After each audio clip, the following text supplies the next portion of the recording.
Assalamualaikum warahmatullahi wabarakatuh. Perkenalkan, nama saya Cynthia Yuni dari kelas 10 Bisana 4. Saya dari kelompok 5 ingin mempresentasikan tentang dinamika sosial. Dinamika sosial adalah kajian dalam ranah sosiologi yang membahas tentang perubahan dalam kehidupan masyarakat yang dipengaruhi oleh berbagai faktor sosial. 1. Bertambahnya dan berkurangnya penduduk. Contoh, di kampung A dulu sangat jarang penduduk, sehingga jarang ada kegiatan sosial. 2. Penemuan-penemuan baru. Contoh, sebelum adanya HP, orang sering berkunjung ke rumah saudara. 3. Pertentangan dalam masyarakat. Contoh, peristiwa Perang Dunia Kedua menimbulkan kebencian antar negara. 4. Terjadinya pemberontakan atau revolusi. Contoh, revolusi di negara Rusia yang mengubah tatanan negara yang awalnya kerajaan menjadi kuasa proletariat. Teori dan objek masalah sosial.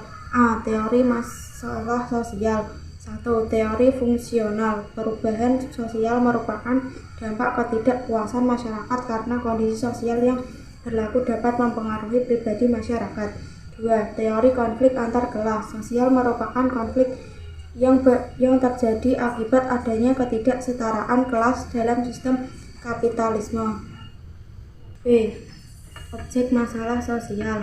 1. Ketidakadilan masalah sosial yang diakibatkan oleh sewenang-wenangan para pemangku kebijakan yang dapat menimbulkan kesenjangan sosial ekonomi masyarakat. Contoh, pembangunan nasional yang hanya berpusat di kota besar aja. 2. Perilaku menyimpang. Perilaku orang yang tidak sesuai dengan norma dan nilai yang berlaku. Contoh, seseorang melakukan tindak pencurian. 4. Pengendalian sosial. Sosial kontrol.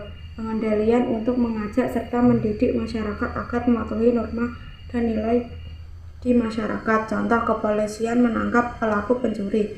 4. Perubahan sosial atau social change. Perubahan sosial dapat mengarah pada pergeseran nilai atau norma setelah masalah selesai. Contoh, sebelum pandemi COVID-19, kegiatan tatap muka dilakukan secara daring menyebabkan berkurangnya interaksi sosial antara guru dan siswa maupun antar siswa. Dampak permasalahan sosial dalam kehidupan bermasyarakat. Kemiskinan, kriminalitas, kesenjangan sosial ekonomi, dan ketidakadilan merupakan beberapa masalah sosial yang terjadi di tengah-tengah masyarakat. Permasalahan ini berdampak pada kehidupan suatu bangsa yang sedang melakukan pembangunan untuk mencapai cita-cita. Dampak permasalahan sosial dalam kehidupan bermasyarakat. A. Ketidakadilan merupakan tindakan bersewenang-wenangan dalam pembagian suatu terhadap hak seseorang atau kelompok. Dampak ketidakadilan akan memunculkan kesenjangan sosial ekonomi pada masyarakat. B. Kesenjangan sosial ekonomi akibat pembangunan yang tidak berkeadilan sehingga berdampak pada rasa tidak puas dan kecewa sebagian masyarakat yang mengalaminya. C. Kemiskinan. Sebagian masalah sosial akibat dari kesenjangan sosial ekonomi. Hal ini berdampak pada meningkatnya angka putus sekolah secara menurunnya tingkat kesehatan dan kesejahteraan masyarakat. D. Kriminalitas. Sebagai salah satu bentuk penyimpangan sosial, hal ini berdampak pada rusaknya tatanan hidup bermasyarakat karena ada pihak yang dirugikan hingga mengganggu stabilitas keamanan suatu wilayah.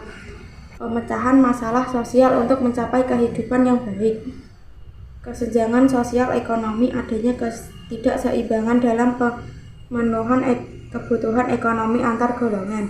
Contoh, fenomena kesenjangan sosial dilihat dari segi ekonomi antara masyarakat kaya dan miskin, pejabat dan rakyat biasa. Faktor utama penyebab kesenjangan sosial karena kurangnya lapangan kerja sampai kemiskinan. Penyebab kesenjangan sosial. Kesenjangan sosial ekonomi adalah suatu keadaan yang tidak seimbang di masyarakat. Terjadi perbedaan yang mencolok antara masyarakat kelas dan masyarakat bawah. Kesenjangan sosial ekonomi sebagai masalah sosial. 1. Pendidikan universal. Pendidikan yang baik adalah fondasi untuk mencapai kehidupan yang baik dengan memberikan akses universal dan meningkatkan kualitas pendidikan. Masyarakat dapat mengembangkan pengetahuan, keterampilan, dan pemahaman sosial yang diperlukan. 2. Kesehatan publik dan layanan kesehatan yang terjangkau. Kesehatan yang baik mendukung produktivitas dan kesejahteraan, meningkatkan akses dan pelayanan kesehatan yang terjangkau, mempromosikan pola hidup sehat, dan mengatasi disparitas dalam pelayanan kesehatan adalah langkah penting. 3. Pemberantasan kemiskinan, pengurangan ketidaksetaraan ekonomi, dan pemberian akses kepada kebutuhan dasar seperti pangan, air bersih, dan tempat tinggal yang layak membantu mengangkat kondisi hidup masyarakat. 4. Pemberdayaan ekonomi melalui pelatihan keterampilan, dukungan untuk pengusaha kecil dan menengah, serta akses ke modal. Masyarakat dapat terlibat secara aktif dalam pembangunan ekonomi, mengurangi tingkat pengangguran, dan meningkatkan kesejahteraan. 5. Pemberantasan diskriminasi dan ketidakadilan, menciptakan masyarakat yang adil dan inklusif, melibatkan langkah-langkah untuk mengatasi diskriminasi dan ketidaksetaraan dalam segala bentuknya, memastikan bahwa semua individu memiliki peluang yang setara. 6. Perlindungan lingkungan dan pembangunan keberlanjutan. Membangun masyarakat yang baik juga berarti menjaga keberlanjutan lingkungan. Kebijakan pembangunan yang memperhitungkan dampak lingkungan akan melindungi sumber daya alam untuk generasi mendatang.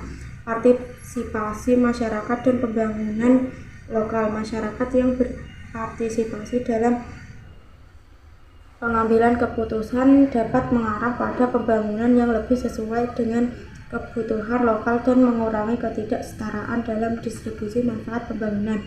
Penguatan kelembagaan dan tata kelola yang baik. Kelembagaan yang kuat dan tata kelola yang baik menciptakan dasar untuk kebijakan yang efektif dan pemberdayaan masyarakat. Transparansi, akuntabilitas, dan partisipasi dalam pengambilan keputusan adalah kunci dalam mencapai tujuan ini. Sekian presentasi dari saya. Terima kasih. Wassalamualaikum warahmatullahi wabarakatuh.